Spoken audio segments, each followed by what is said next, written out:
ఫిలిప్పులో అద్భుతమైన పరిచర్య. పౌలు సువార్త చెప్పడం వల్ల యేసే క్రీస్తు, ఆయన ద్వారానే రక్షణ, ఆయన విశ్వసించడం ద్వారానే పరలోక రాజ్యాన్ని చేరుకుంటాము. మరి ఏ నామంలో మీరు రక్షించబడలేరు, క్రీస్తు నామంలోనే మీరు రక్షించబడగలరు అని చెప్పి పౌలు మహాశయునుడు వాక్యాన్ని ప్రకటిస్తున్న సమయంలో విశ్వసించింది. అద్భుతం జరిగింది. మొదటిగా ఫిలిప్పులో రక్షించబడింది లూదియా. మొట్టమొదటిగా పౌలు గారు సువార్త ప్రకటించింది స్త్రీల కూడికలో. ఈ విషయాన్ని మనం జ్ఞాపకం మనసులో పెట్టుకుంటే మనం రేపు పొద్దున్న పత్రిక చదివేటప్పుడు ఈ పుతూనను దెయ్యం పట్టిన చిన్నది కావచ్చు, చెరసాల నాయకుడు కావచ్చు, అక్కడ ఉన్న దొంగలు మారిపోయిన విషయం కావచ్చు, అక్కడ జరిగిన విషయాలు మనం గుర్తుపెట్టుకుంటే ఇవన్నీ మన మనసులో ఉన్నట్లయితే పత్రిక మనకి ఈజీగా, పౌలు గారు ఏ విషయాన్ని రోమాచర్లో ఉండి వీరికి ఫిలిప్పి సంఘానికి పత్రిక రాస్తున్నాడు. ఆయన ఏ విషయాలు మాసిదోనియాలో ఉన్న ఫిలిప్పి పట్టణం గురించి, ఆయన మాసిదోనియాలో ఉన్న సంఘాల గురించి, అంటే బెరయా కావచ్చు, తెస్సలోనికా కావచ్చు, అంపుపోలి, నయాపోలి, ఈ ప్రాంతాల్లో ఉన్న వాళ్ళ గురించి తన మనసులో పెట్టుకుని రాస్తున్నప్పుడు ఈ వచనాలు మనం అన్ని గుర్తుపెట్టుకుంటే పౌలు గారి యొక్క అభిప్రాయం, ఆయన ఏదైతే చెప్తున్నాడో అవన్నీ మనకి చాలా బాగా అర్థమవుతాయి. అలాగే మనం నెక్స్ట్ మేము ప్రార్థనా స్థలమునకు విలుచుండగా పుతోను అను దయ్యం పట్టిన సోద చెప్పుట చేత తన యజమానులకు బహులాభం, దయ్యము పట్టిన అన్నాడు, బహులాభం సంపాదించుతున్న ఒక చిన్నది మాకు ఎదురుగా వచ్చెను. ఆమె పౌలును మమ్మును వెంబడించి, ఈ మనుషులు సర్వోన్నతుడైన దేవుని దాసులు, వీరు మీకు రక్షణ మార్గము ప్రచురించు వారై ఉన్నారని కేకలు వేసి చెప్పాను.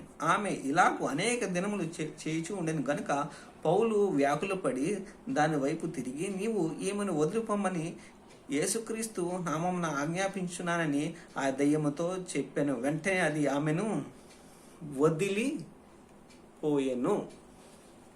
పౌలు ఒక మాట చెప్తే దెయ్యం గిరగిరలాడిసి వదిలిపెట్టేసి పోయిందంటండి.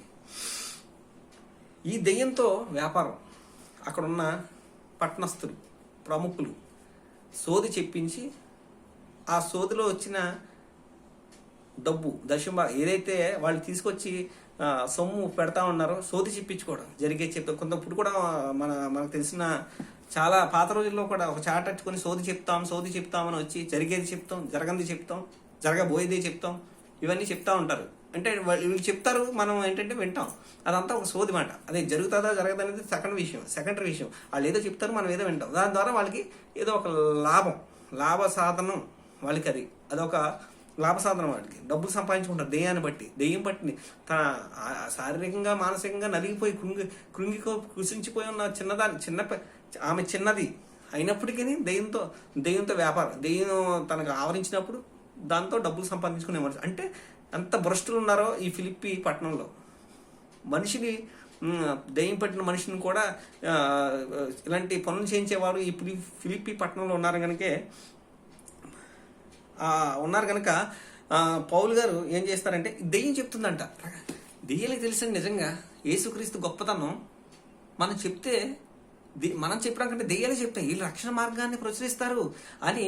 ఇప్పుడు నేనున్నాను, నాలాంటి ఒక ఆయన దాసుడు కావచ్చు, నాలాంటి ఒక ఆయన పనివాడు, ఆయన పనివాడినైనా నేను, యేసుక్రీస్తు పనివాడినైనా నేను, మీరు యేసుక్రీస్తుని నమ్మండి అని చెప్తే ఆయనకి సంతోషం. ఒక దెయ్యం వచ్చి చెప్తే ఏంటంటే యేసుక్రీస్తును, అది ఎంతవరకు కరెక్ట్? అన్ని విధాలుగా అన్ని కండిషన్లో ఉన్న నేను చెప్పాలి.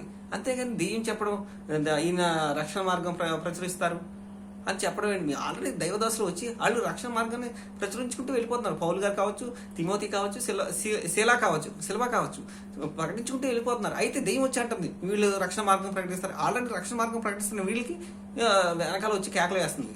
పౌలు వ్యాకులు పడ్డాడు అంటే బాధ. ఎందుకు దెయ్యం ఏంటి ఇలా అంటుంది? అది ప్రజలందరినీ తప్పుడు మార్గంలో నడిపిస్తమే కాకుండా ఇప్పుడు ఇది ఇలా చెప్తే వాళ్ళు అసలు నమ్ముతారా అని చెప్పి దాన్ని గద్దించగానే అది వదిలిపోవడంతో సమస్య ప్రారంభం. ఎందుకని? లాభసాధనం పోయింది కదండి. దాని ద్వారా డబ్బులు సంపాదించుకున్నారు అక్కడ యజమానులు. అదే చూద్దాం. ఆమె యజమానులు తమ లాభసాధనము పోయినని చూచి పౌలును శీలను పట్టుకొని గ్రామపు చావిటిలోనికి అధికారుల యొద్దకు ఈడ్చుకొని పోయిరి. ఎవరైనా మన ఇంటి ముందుకు వచ్చి గట్టిగా అరిస్తేనే మనం ఏదో ఒక ఫీల్ అయిపోతాం, నామోషిగా, ఒక సిగ్గుగా.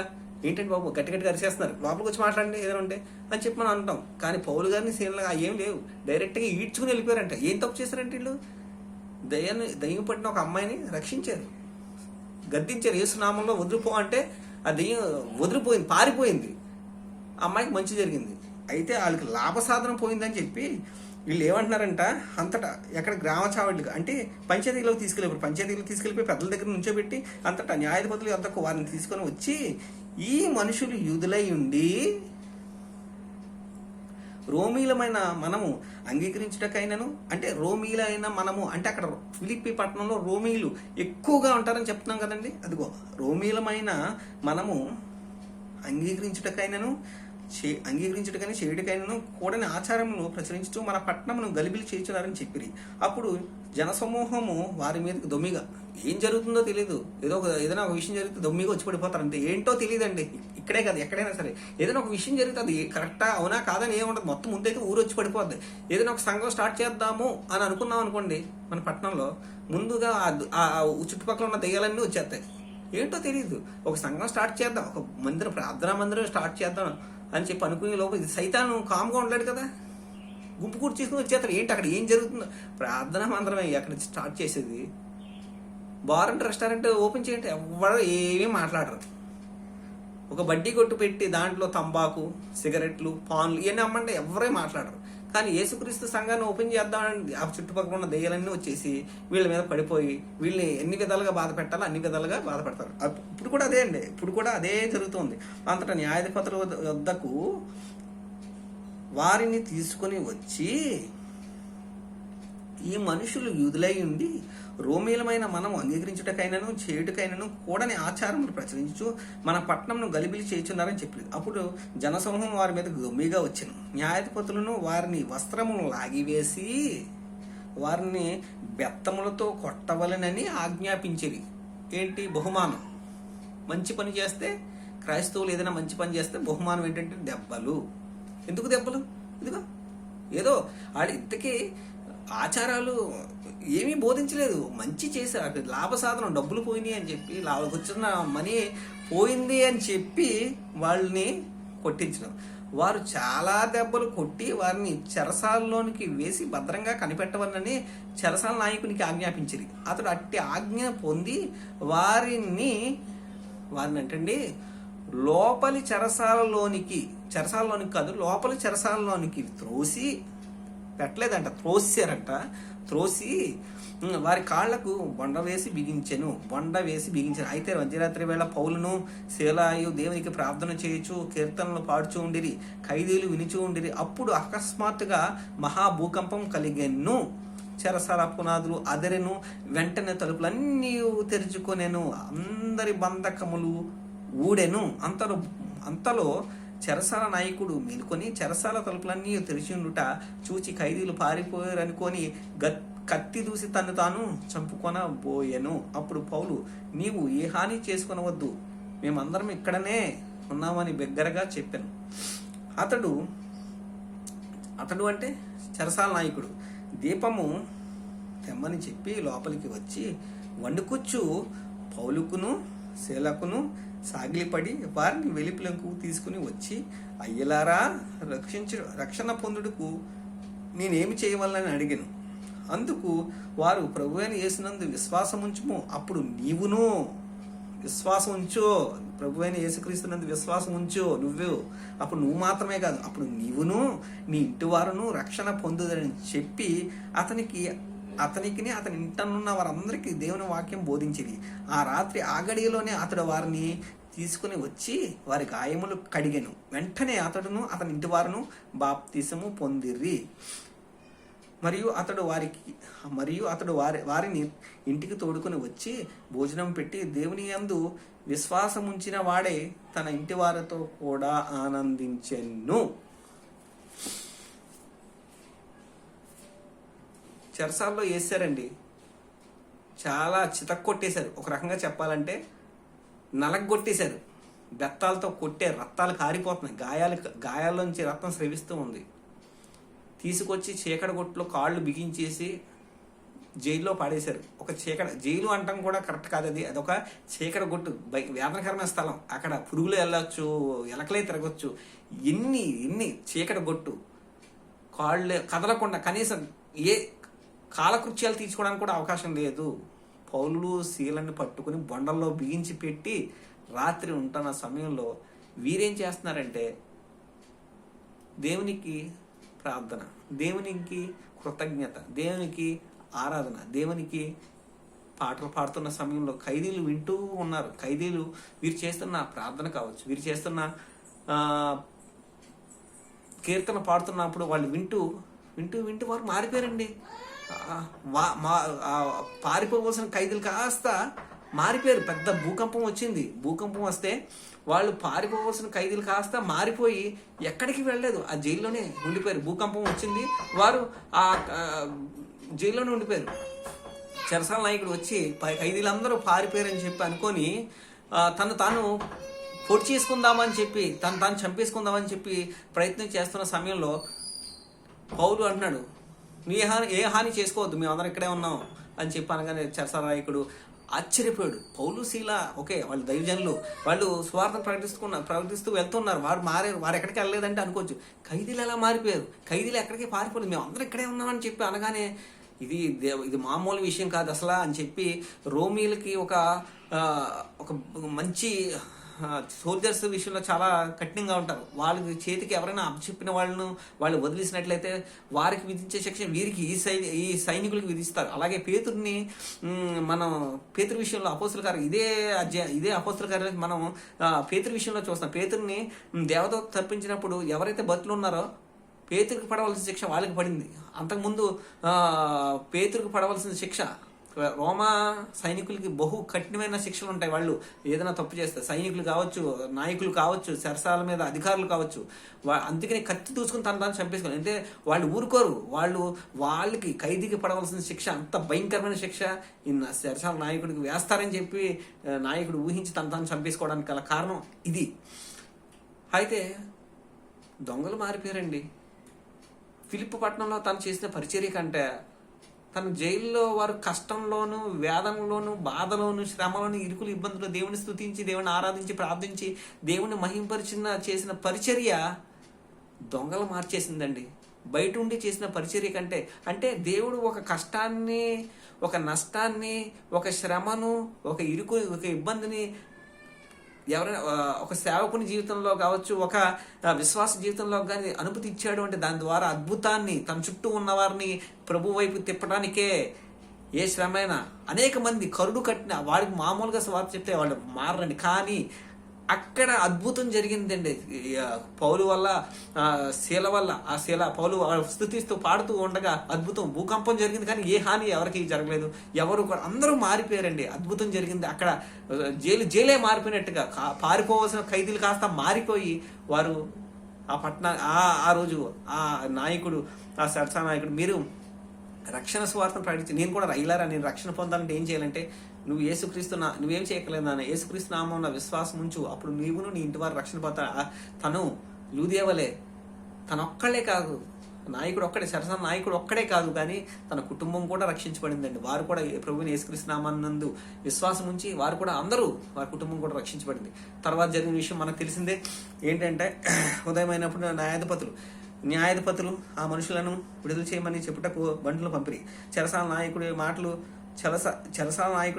నాయకుడి మాటలు పౌలునకు తెలిపి మిమ్మను విడుదల చేయమని న్యాయాధిపతులు వర్తమానం పంపి ఉన్నారు గనుక మీరిప్పుడు బయలుదేరి సుఖంగా పొండని చెప్పిన. అయితే పౌలు వారు న్యాయం విచారింపకే రోమీలమైన మమ్మను బహిరంగంగా కొట్టించి చెరసాల్లో వేయించి ఇప్పుడు మమ్మను రహస్యంగా వెళ్ళగొట్టుతున్నారా? మేము ఒప్పము, వారే వచ్చి మమ్మల్ని వెలుపులకు తీసుకుని పోవాలని చెప్పాను. ఆ బంటులు ఈ మాటలు న్యాయపతులకు తెలపగా వీరు రోమీలా అని చెప్పి విని భయపడి వచ్చి వారిని బతిమాలుకొని వెలుపులకు తీసుకుని పోయి ఆ పట్టణం విడిచిపోండి అని వారిని వేడుకొనిరి. వారు చెరసాల్లో నుండి వెలుపులకు వచ్చి లూదియా ఇంటికి వెళ్ళిర్రి. అక్కడ నుండి సహోదరులను చూచి ఆదరించి బయలుదేరి పోయిరి. అక్కడి నుంచి వారు అపోలినియా పట్టణం మీదుగా తెస్సలోనిక వచ్చిరి. ఇంత జరిగిందండి. రోమీలు అంటే రోమా పౌరసత్వానికి ఎంత వాల్యూ ఉంది. ఈరోజు మనకు గ్రీన్ కార్డ్ అమెరికా అంటారు కదండి. ఆ రోజుల్లో రోమా పౌరసత్వం, అందుకనే అంటాడు ఫిలిప్పీ రాసిన పత్రికలో 3వ అధ్యాయము 20వ వచనం, అందుకనే చెప్పినాను. ఈ రోమా పౌరసత్వానికి ఒక ప్రత్యేకత ఉంది. వారికి కొన్ని ప్రివిలేజెస్ ఉన్నాయి. వారిని విచారణ చేయకుండానే, రోమా పౌరసత్వంలో ఉన్న వారికి విచారణ చేయగానే ఒక దెబ్బ కొట్టడం కానీ శిక్ష విధించడం కానీ అది చేయకూడదు. వారిని మామూలు పర్సన్స్ లాగా ట్రీట్ చేయకూడదు. వారికి ఒక ప్రివిలేజెస్ ఉన్నాయి. రోమా పౌరసత్వం అంటే చిన్న విషయం కాదండి. పౌలు గారు రోమా పౌరసత్వం కలిగిన వ్యక్తి. మేము రోమా పౌరసత్వం కలిగిన వ్యక్తులు, మేము ఇక్కడ అయినప్పుడు మమ్మల్ని శిక్షిస్తారని చెప్పి వాళ్ళని అడిగినప్పుడు వాళ్ళు భయపడిపోయి, బాబోయ్ మీరు మిమ్మల్ని తప్పు అయిపోయిందని బ్రతుమాలుకొని నాయన అంటే వీళ్ళేమో శిక్ష ఏమో వాళ్ళు రోమీలు కాదని శిక్ష విధించేసి వీళ్ళకి రోమీలని ఎప్పుడైతే తెలిసిందో వారు కూడా భయపడిపోయి వారిని అక్కడి నుంచి పంపివేసినట్లుగా చూస్తాం. ఈ ఫిలిప్పీలు రాసిన పత్రిక వెనుక సంఘ పరిచర్యలో పౌలు గారికి ఎదురైన కష్టం, శ్రమ, వేదన, కన్నీళ్లు, దెబ్బలు, అవమానం, నింద, ఎన్నో దెబ్బలు కొట్టారంటండి. వస్త్రహీనత అయిపోయిందండి. జైల్లో పెట్టారండి. కారణం ఆ ప్రాంతంలో ఉన్నవారు రక్షించబడాలి, ఆ ప్రాంతానికి సువార్తను ప్రకటించాలి. నేను దేని నిమిత్తము ప్రభువు చేత పట్టబడితేనో, దేని నిమిత్తం పట్టబడి నువ్వు సువార్తను అనేక మందికి ప్రకటించాలి అని చెప్పి ప్రభువు తనకి చెప్పిన ఆ మాటను బట్టి, కలిగిన దర్శనాన్ని బట్టి పౌలు నువ్వు పరిచర్య కావాలా, నీ ప్రాణం కావాలని అడిగారు అనుకోండి. పౌలు ఏమంటాడు తెలుసా?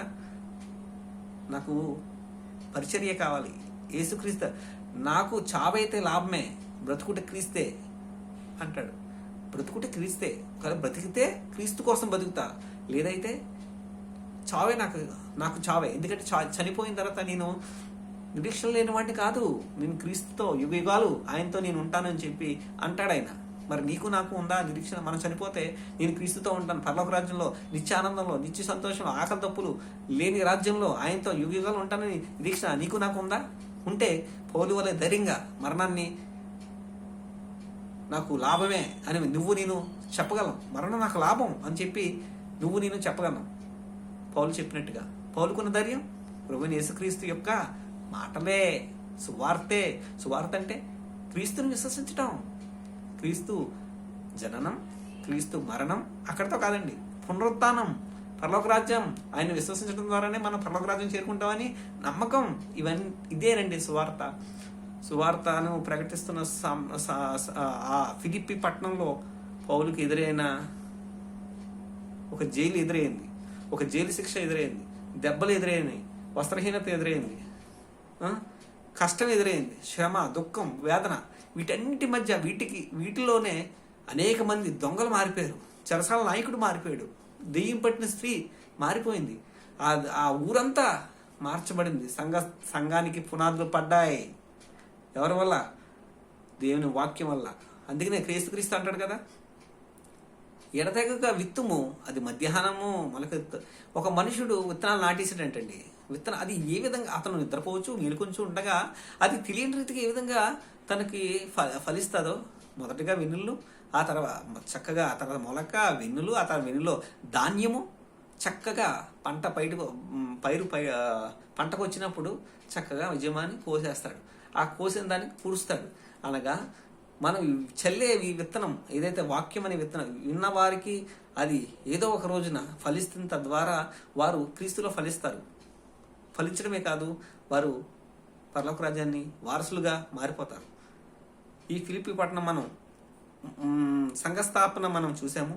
రెండవ భాగంగా పత్రిక యొక్క ధ్యానం మరొక సమయంలో, అనగా మరొక వీడియోలో మనం ఫిలిప్పీలకు రాసిన పత్రిక యొక్క వివరణ, పౌలు గారు ప్రతి పత్రికలో పౌలు గారు రాస్తున్నారు. కారణం ఏంటంటే ఒక సంఘానికి బలాలు ఉన్నాయి, బలహీనతలు ఉన్నాయి. ఏ సంఘం కూడా పర్ఫెక్ట్ కాదు. ఈ రోజున్న సంఘం కూడా యేసుక్రీస్తుని విశ్వసించే ప్రతి సంఘంలో కూడా ఒక బలహీనతలు ఉంటాయి, బలాలు ఉంటాయి. కానీ మనం ఈ సంఘానికి ఉన్న బలం ఏంటో ఒక్క మాట మనం చదువుకొని ముగించి ఈసారి ఫిలిప్పీ పత్రిక యొక్క వివరణ మనం వచ్చే వీడియోలో చూద్దాం. ఒక్క మాట చదివి ముగించేసుకోండి. 2 కొరింథీయుల పత్రిక 8వ అధ్యాయం. 2వ కొరింథీ పత్రిక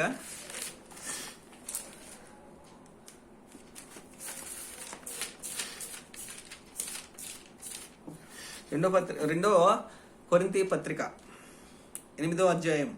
సహోదరులారా, మాసిదోనియా సంఘమునకు అనుగ్రహింపబడి ఉన్న దేవుని కృపను గురించి మీకు తెలియజేయుచున్నాము. ఎల్లనగా వారు బహుశ్రమల వలన పరీక్షింపబడగా అత్యధికముగా సంతోషించిరి, మరియు వారు నిరుపేదలైనను వారి దాతృత్వము బహుగా విస్తరించెను. ఈ కృప విషయంలోనూ పరిశుద్ధుల కొరకైన పరిచర్యలో పాలు పొందు విషయంలోనూ మనపూర్వకంగా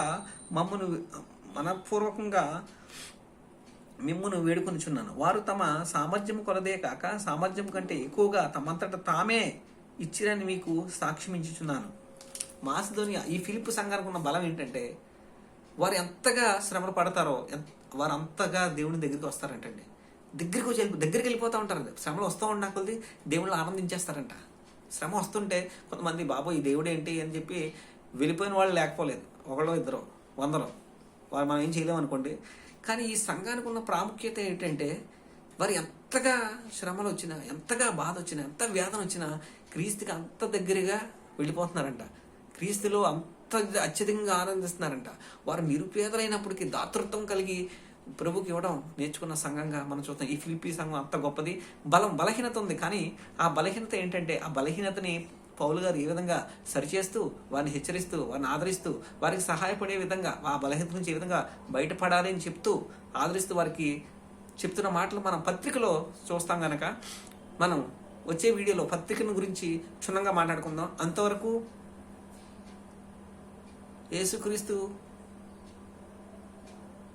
దాసుడు, సేవకుడు అనడానికి నాకు అర్హత లేదండి. కానీ యేసుక్రీస్తు పనివాడిగా నేనున్నాను కనుక ఆయన పని చేసుకునే శక్తిని నాకు ఇంకనూ దయచేయలాగా మీరు ప్రార్థన చేయమని, ఆయన కోసమే నేను అనేక మందికి కనీసం నా జీవితంలో ఒక 100 మందికైనా సువార్తను చెప్పి ఈ సంవత్సరం కనీసం ఒక 100 మందికైనా సువార్త చెప్పి వాళ్ళని ప్రభు వైపు తిప్పడానికి, ప్రభు గురించి చేసే విధంగా నేను ఉండటానికి దేవుడు నాకు శక్తిని అనుగ్రహించేలాగిన మీ ప్రార్థనలను జ్ఞాపకం చేసుకోమని, ఆయన పరిచర్యలో యేసుక్రీస్తు పరిచర్యలో ఆయన పనివాడిని అయిన నన్ను దీవించి ఆశీర్వదించడం గాక నా గురించి హెచ్చుగా ప్రార్థించమని మిమ్మల్ని వేడుకుంటూ ఆయన పరిచర్యలో ఆయన కుమారుడును మీ సహోదరుడైన ఆనంద్ కుమార్. Thank you.